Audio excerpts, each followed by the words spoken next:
Hello, everyone, and welcome to the Abundology podcast. I'm excited today to talk to one of my good friends, Jamie Bulrice, who is an Akashic Records Reader, amongst other things that we'll talk about a little bit later. I had you as a guest on one of my very first podcasts where, I was just learning about podcasting, so maybe I didn't ask all the questions that I wanted to know answers to.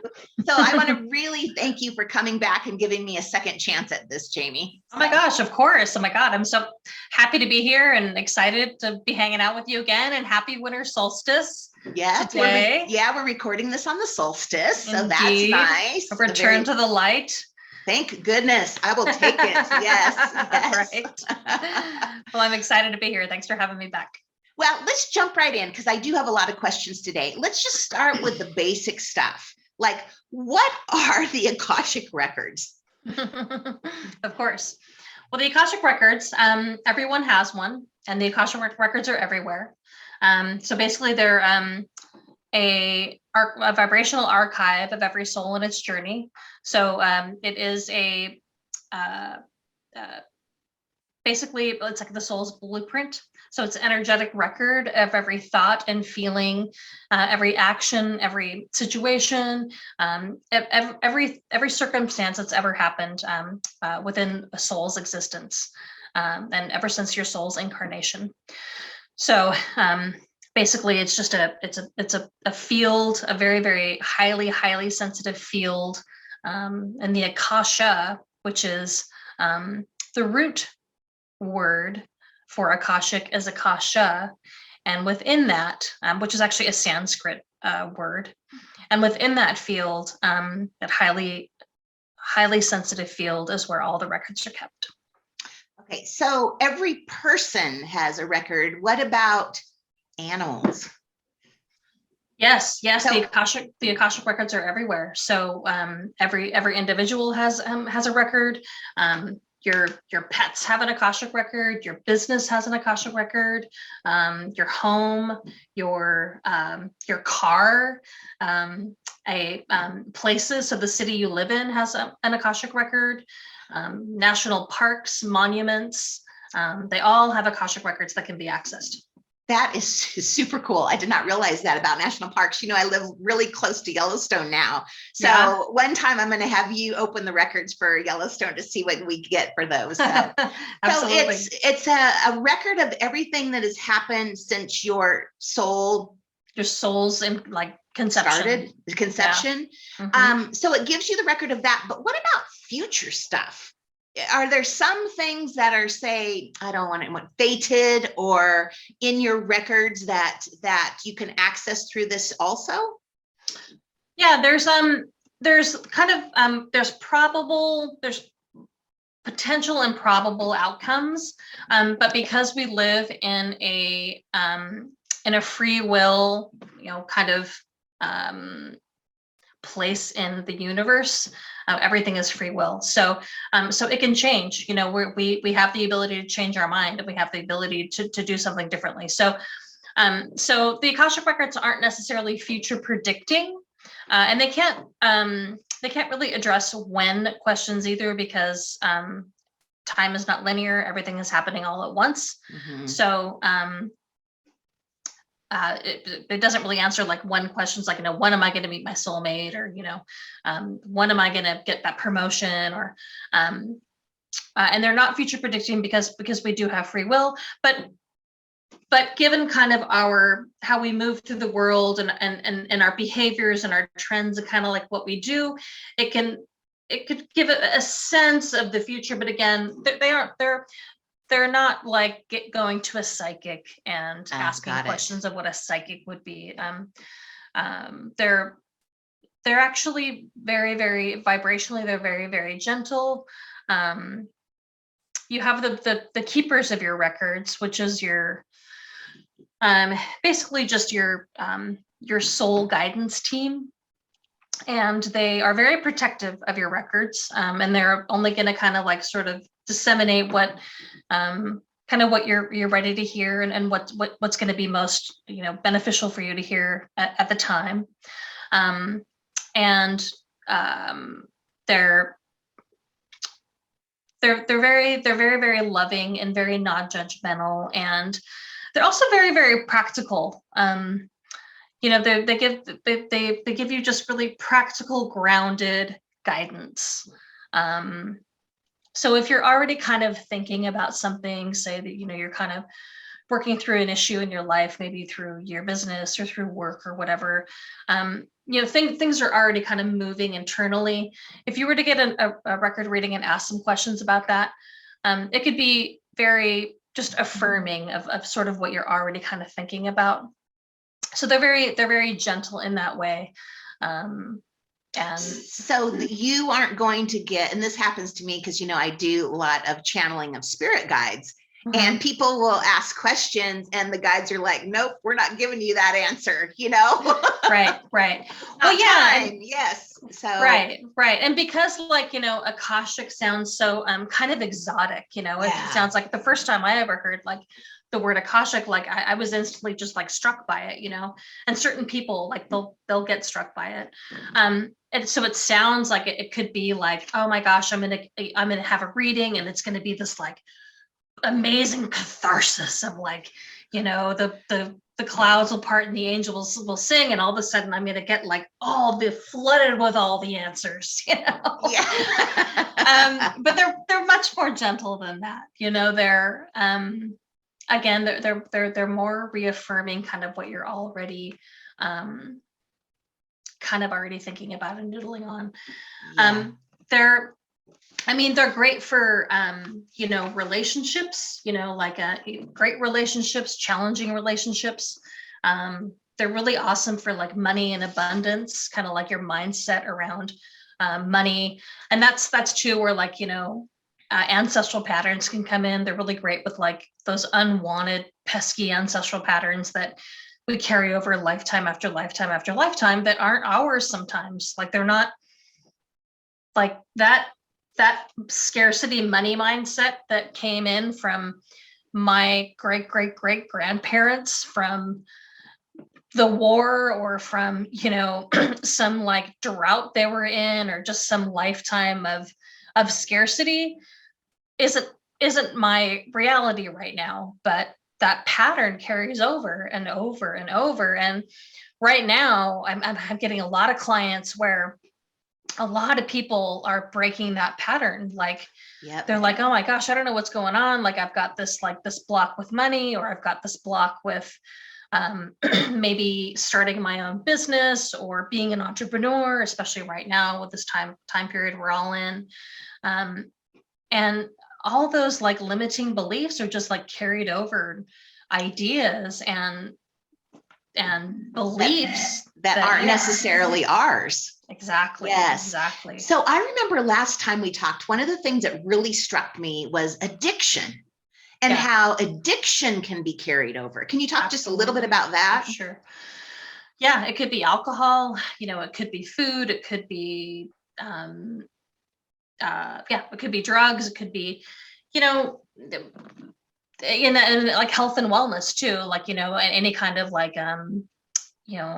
any sort of say MS, or any kind of lower back issue, or just any host of things. And that also kind of comes up with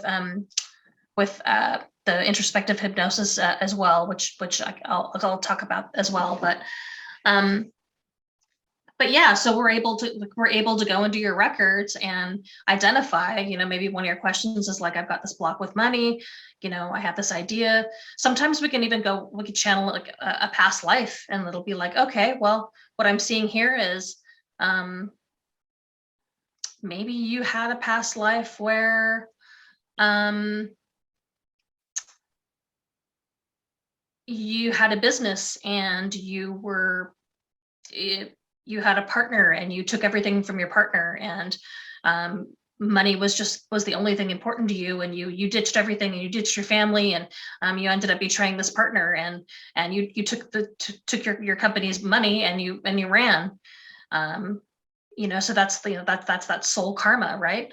And then you got caught, and say you're even laundering money or something like that, and then you get caught and then you lose everything. So then in your mind, you're equating money being really important, but then also if I acquire any of it, I'm going to lose everything. I'm going to get caught. I'm going to get in trouble. I'm going to be imprisoned. I'm going to lose my whole family. I'm going to lose my business partner, and I'm going to be alone, living in a cabin somewhere, like for real, Yes. right? So like you Yes. bring those patterns with you, like lifetime after lifetime. So we can go into your records and potentially see a situation like that.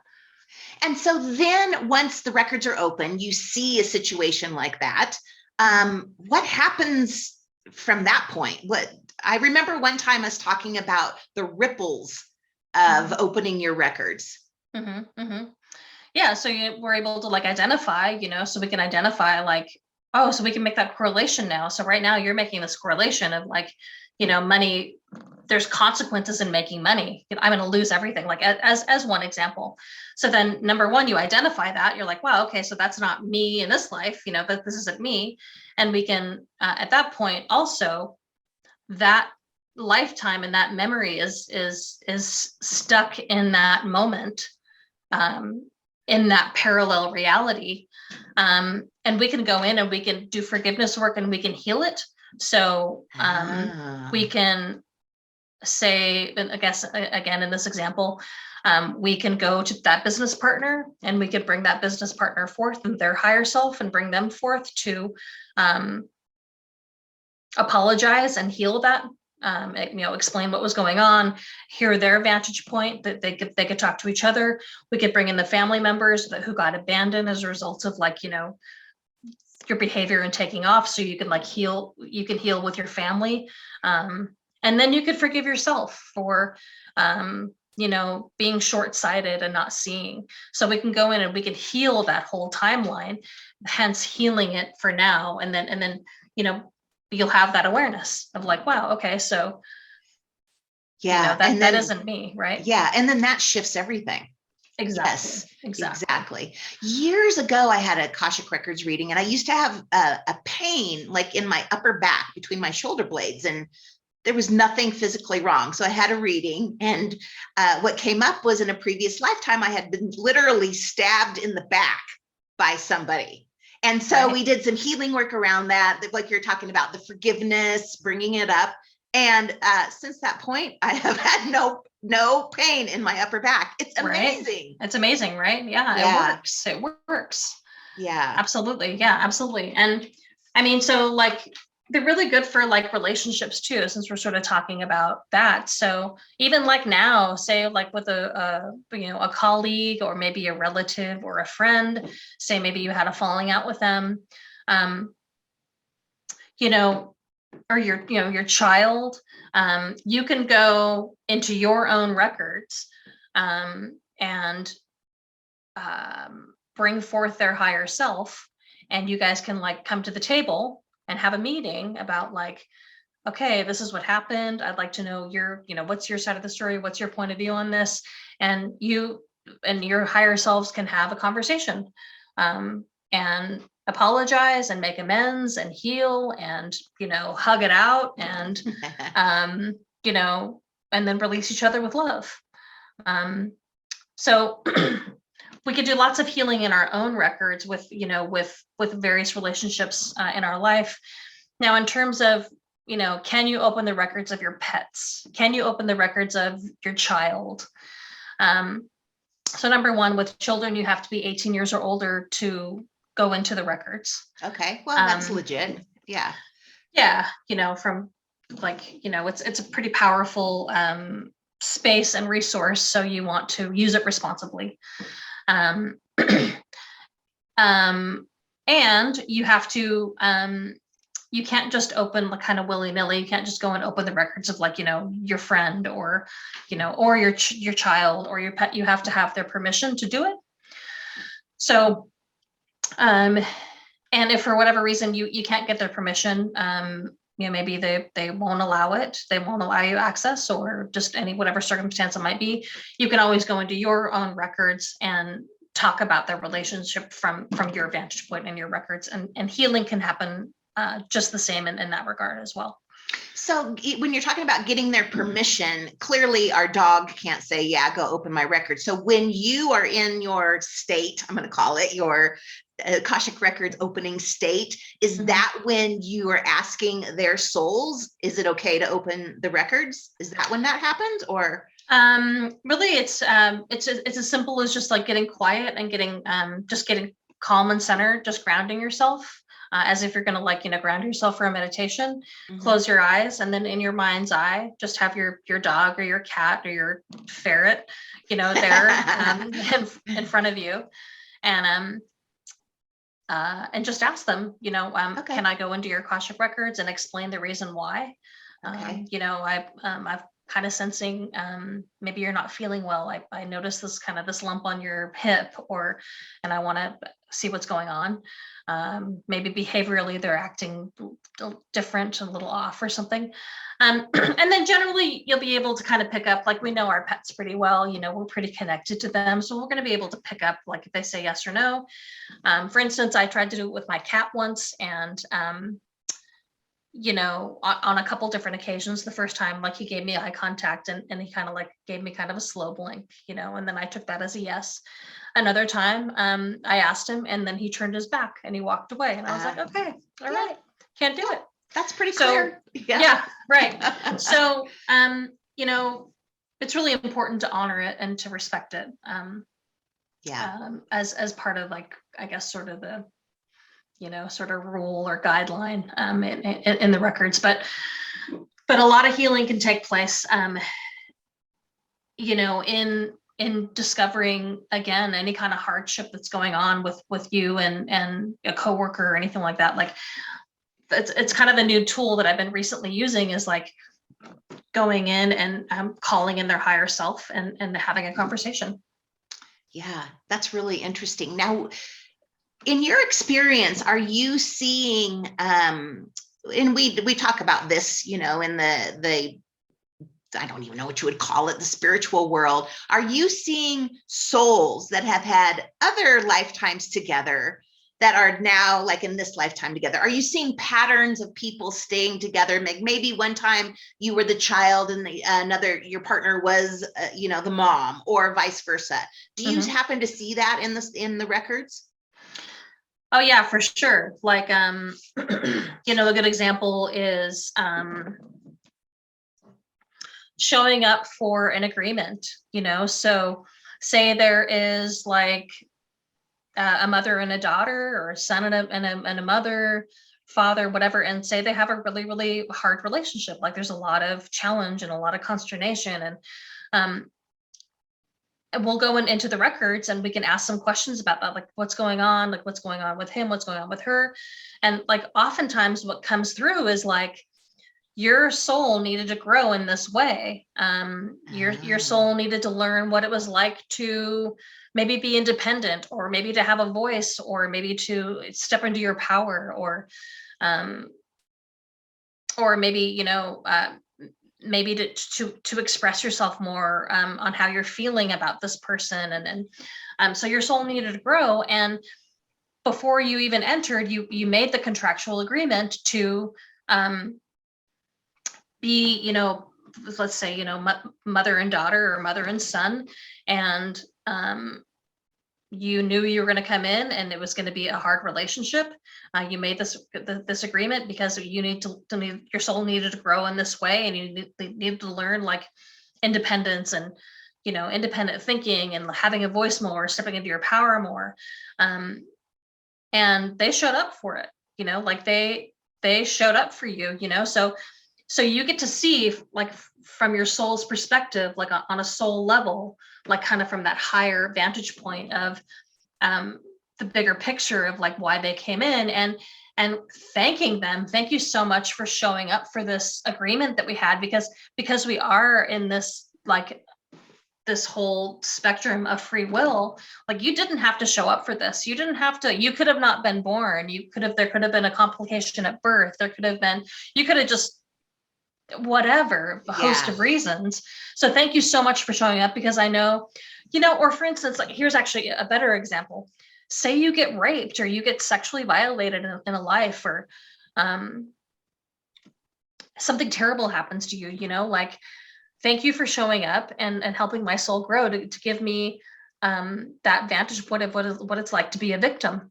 Like, maybe I need to see what it's like to be a victim in life, because I didn't have any idea what it's like to be a victim, because maybe in a past life I too have violated somebody in that life, and I needed to be on the receiving end of that.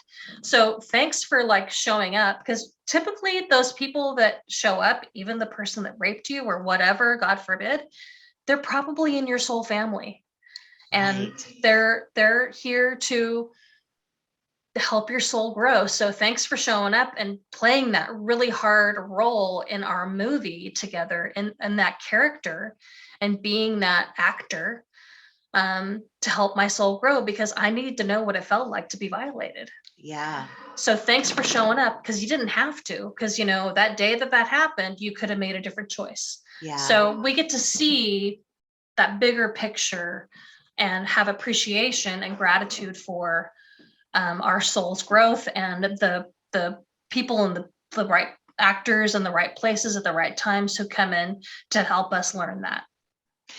That just that knowledge shifts your whole perspective around things.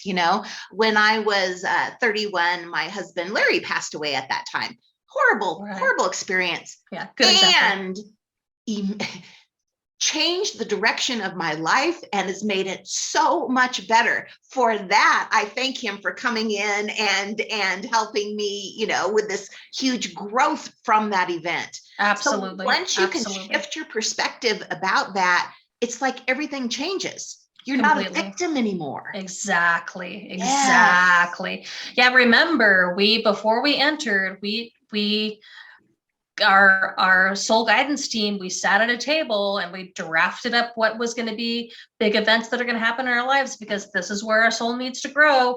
And remember, as crazy as planet Earth is, this is our place to learn how to be in it and for our soul to grow. So we really wanted to be here. We couldn't wait to get here. which some days it's hard to believe that.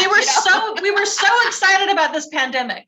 We were super excited about COVID-19. Like, honestly, we were, because, well, I mean, even just now in the last 2 years, the expansion of consciousness in general has leaps and bounds. Unbelievable. Almost everybody that I talk to's life has completely shifted in this last year and a half, 2 years. Completely. And this was one of those wake up points before we got here, okay, whatever's going on, when this happens, boy, you're going to wake up and things are going to be different after that. 100%. Yep. Yeah. And so speaking of like this shift, so it's been going on for in our lifetimes, in like 2012 and whatnot, but even like now, there has been this expanded consciousness and this opening. So as a result, anyone can access the Akashic Records now if you feel a call to it. It didn't used to be that way. I mean, it used to be Edgar Cayce was the first one in recorded history anyway, who had access to the Akashic Records, and he would do it in his sleep. And his wife would be sitting there recording what he was saying. He'd be in a hypnotic state. But not everyone had access to it, because we weren't vibrationally able to raise our vibration to be able to hear and trust what was coming in, right? So the Akashic Records, like they're what something to think about is like, well, aren't we just really just listening to our higher self when we go into the records? Yes, our higher self is actually guiding us to the records, to the hall of the records, to then access events and answers that we want. But it's not the same. Our higher self and the Akashic Records are two different fields of vibrational fields. So should anyone feel the call to go into the records, they are able to do it. They're able to do it. That's fascinating.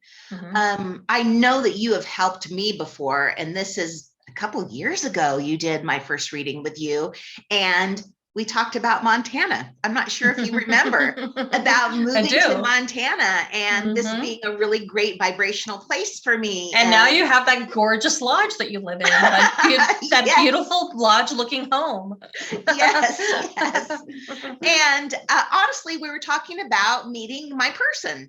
And the funny thing is, I have to tell you, Jamie, when I lived in Portland, I wasn't really attracted to anybody there. They just weren't my people. Lovely people, just not my guy, didn't live there. Since I have gotten here, like 20 guys a day could be my person. So talking about being in the vibrational place that matches you. Resonance, right? Yes. Resonance. That's huge. That's huge. Yes. Right. Oh, it came through. So just right away. Actually 2 places came through. I recall. And it's funny because I certainly don't remember, so much stuff comes in with my clients and I don't remember most of it, but this came through really, really, really clearly of like Montana or New Mexico. I remember both of those places came through. So the people and the guys in Montana are very different than in Portland, than the hipsters in Portland. So I could totally see that. That's amazing. That's awesome. Yeah. Now, you had mentioned earlier about quantum healing, and I have no idea what that is. Can you just give us a brief little, breakdown about what quantum healing is? And yeah, for sure. So I recently became certified in introspective hypnosis, which is quantum healing. Okay. Basically, what it is it's kind of uncovering like the origin of like a pain or like depression or a phobia or anxiety or sadness, addictions, just any like even relationship issues, just any kind of issue that you're having. So could be like, lower back or my neck, or like you said, between your shoulder blades. And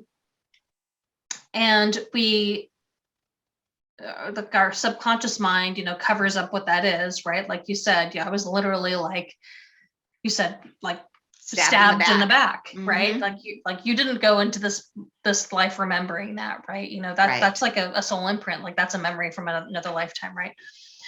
So we go in and we uncover what that symptom is, and it could be in this life or a past one, and we go to the origin of it. And the origin could be in this life when you were a baby or when you were a kid, or it could be a past life. And there's various healing techniques and modalities that I use to go in and heal it. It could be a lot of it is like forgiveness therapy, like role changes where you get to hear the perspective of the other person, of like what they did to you or what you did to them. Future projecting, and then communication with souls, and sometimes some spirit releasement. Sometimes we can have spirit attachments to us that we don't even know are even there. Okay, so before we go any further, I am interested in tell me a little bit about these spirit attachments. Is it like anything? I'll take any info on that because I do not know much about it at all. Yeah. So spirit releasement therapy is really what it's called, and quantum healing is just a very kind of a small portion of that. So this is so it exists, but this is not what quantum healing really is. But okay. But I'll go into that, which is it's separate. Okay. Sometimes, so there are spirits who have not crossed over to the other side for whatever host of reasons. It could be they don't know that they died. They're not even aware that they died. In fact, I should share this story with you in a minute. They're not aware that they died. It could be they don't want to leave, like they're in denial that something's going on. It could be that they're really attached to their person still, like their husband or their wife, or whoever, and like they don't want to leave them. It could be an indebted, like or like yeah, like I don't want to leave you because just kind of a bad juju thing, whatever host of reasons, and that they have their reasons, so they just and usually like energetically, like they resonate with that person too, like vibrationally. So like addiction is a good one. So if someone has an addiction to alcohol or drugs, sometimes that could be a spirit attachment of a spirit, and you could pick them up like anywhere. So you could pick them up in hospitals, you could pick them up in like cemeteries, you could pick them up, like those are kind of like the highly sensitive places where they kind of hang out, because there's a lot of death in hospitals, there's like death in cemeteries. You could pick them up traveling sometimes. They're kind of called hitchhikers. So like vibrationally, they get a resonance, and then they just attach to you. And you could feel like the way that it kind of shows itself is through, like, it could drain your energy, it could drain your motivation. You could start to have kind of looping negative thoughts about yourself and your life and your like, but just like kind of this sort of perseverating on it. You could feel depressed. You could like drink, like sort of binge drink more than you typically would, or binge eat more than you typically would. You can kind of have like emotional kind of or feel erratically, emotionally erratic, any various things where you can have an attachment. And so the quantum healing then can help get rid of those hitchhikers. Yeah. Okay.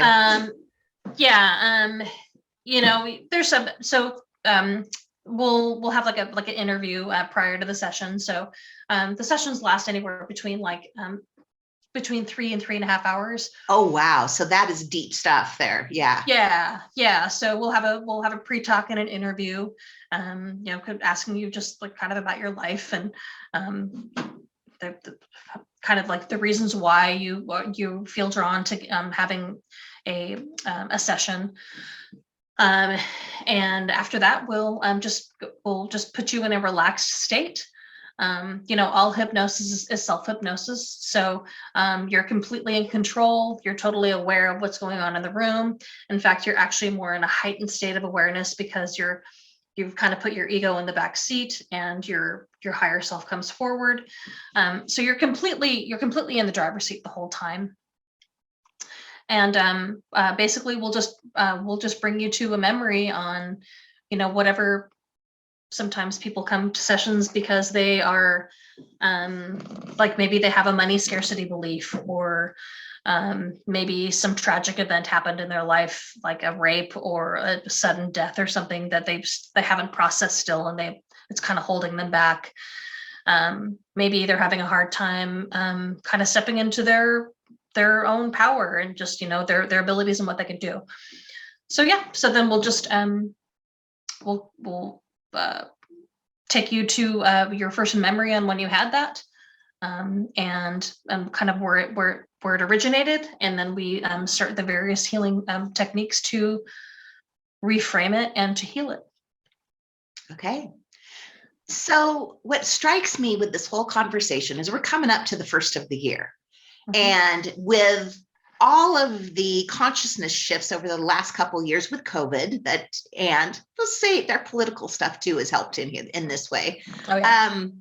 This is the time to like really get this stuff taken care of once and for all. Whatever is holding you back, scarcity mindset, your weight, physical issues, addiction, healing of things that need to be healed, Yeah, because you carry this over lifetime after lifetime after lifetime after lifetime after lifetime after lifetime. So it's time for us to go in and heal this shit. We got to heal this, man, because not only do we have it in our soul that we just carry over. So another part of introspective hypnosis is soul fragmentation, where, again, the thought of like everything is happening all at once and time is not linear. We have different timelines and different lives on different timelines and events that happen. So say, for instance, I was a soldier in Scotland in a war, and let's say I got half my body blown off in a trench. Well, my my consciousness can't process like that event and what happened. It's just so shocking, and the adrenaline and everything, that a part of our soul fragments, and we're in that event in our life, and it just stays there. So there's a part of me. So this reminds me of this situation. So I'm going to tell you an interesting story. So here in Chicago, there's a famous fire in 1871 where the entire city burned down. It's a historical event. It's common knowledge for a lot of people. I went this summer. My wife and I, we went on this Gangsters and Ghosts tour in Chicago. It was super cool. It was super amazing. But we got down to the waterfront, right in the middle of Chicago. There's a river that goes right out into Lake Michigan, right there, all of Chicago, this really, really beautiful city. And the tour guide says, and here is a huge epicenter of what happened for the Chicago fire. Back in the day, meat packing plants didn't have places to process the fat from the meat. They didn't have any kind of like way to dispose of it. So they had all this tallow, and they just dumped it in the river. They just threw it in the river, just let it go on by. When this fire hit, the first thing people are thinking is I'm gonna go jump in the river, to save my life. Well, all of a sudden, once the fire hit the river, the tallow, it's like a huge grease fire. So all these people are in. So the tour woman said, she goes, it's been often told that when people walk by, or when they're running by, or coming by with their families on the bike or whatever, they'll hear screams of these souls that are burning to death in this river tallow grease fire. So she's like, it's common knowledge where people will just hear the screams. And I was so struck by this. I was like, oh my God, that's a travesty. So that's an example of how that's a timeline that's been frozen, where their souls had fragmented from like the rest of their souls, and they're stuck in this timeline, trapped because they're stuck and they can't go anywhere. Some of them, they don't know, they still think that they're there, right? Right. So anyway, I was thinking to myself, how can I like heal these souls? What can I do like to go down? And kind of long story long, a colleague connected me with someone who goes and releases souls that are in the void, or souls that are trapped. So actually, just this last weekend, there was 184 souls in the water, and 300 total that died. And we went in and we released them all from the water and brought them back to the light. Wow. Yeah. That's super cool. Yeah. Yeah. And one of these souls, we had to give them all names. And I looked up, obituary fire 1871, Chicago, and I only found 15 names that actually got recorded. But whatever techniques this guy uses, he just goes back and he assigns names to all of them. So in that time.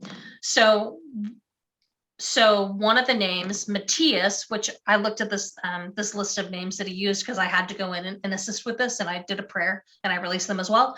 But this one name, Matthias, I'm like, and then he told me, a guide came in and said, Jamie, you were one of the people that died in this fire, and that's why you're so drawn to this event.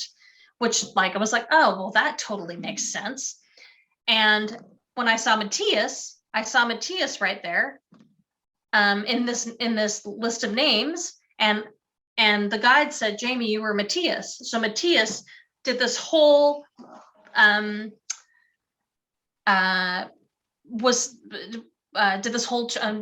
he transcribed this message from Matthias, who was me, who was a fragment of one of my souls, who's part of my soul. And he did this whole long message, just basically thanking him and thank you so much. And thank you. We are beyond elated, and we're crying. We're sobbing with tears of joy and elation that we've been trapped here for all these hundreds of years, or these, centuries. And we just we can't even thank you enough for just freeing us from this experience. So wow. Anyway, that's pretty powerful. Yeah, pretty crazy, right? That's pretty crazy. But once again, just goes to show you, especially when we've been around, I don't know, hundreds of lifetimes. How many lifetimes would you estimate? I know thousands of lifetimes. Absolutely. Wow. So you know, with that thousands of lifetimes, it doesn't matter how great you are. You got shit hanging out there that needs to be healed. 100%. 100%. Yep. So, well, you can work with Jamie with Akashic Records, the quantum healing, any of that. You can find her on her website, akashicroots.com. And something really cool. Right now, we're having a sale. We really wanted to make this sort of spiritual healing accessible to people. So Jamie and me and our friend Deborah Norton are doing a special where you get an hour Akashic Records reading with Jamie, you get an hour astrology reading with Deborah, and then you get an hour with me with Abundology and talking to your spirit guides and all that kind of Woo-hoo! Stuff. And you get all 3 hours for only $300. So I will put a link to that in the show notes, also a link to Jamie's website. And if you only want just the Akashic Records and me, you can do that too. So that's an option too. Yeah. Excellent. Well, thank you for sharing all this wonderful information. I've learned so much. Nice. Yeah. Absolutely. Well, thank you. And thank you for the amazing work you do in the world and helping to heal all the trapped energy that we carry along with us all the time, and just helping people be just a little freer and a little more empowered. So thank you for your work as well. Thank you. All right, everybody. We'll talk to you again next time. Thanks for listening. Thanks, Renee. Take care.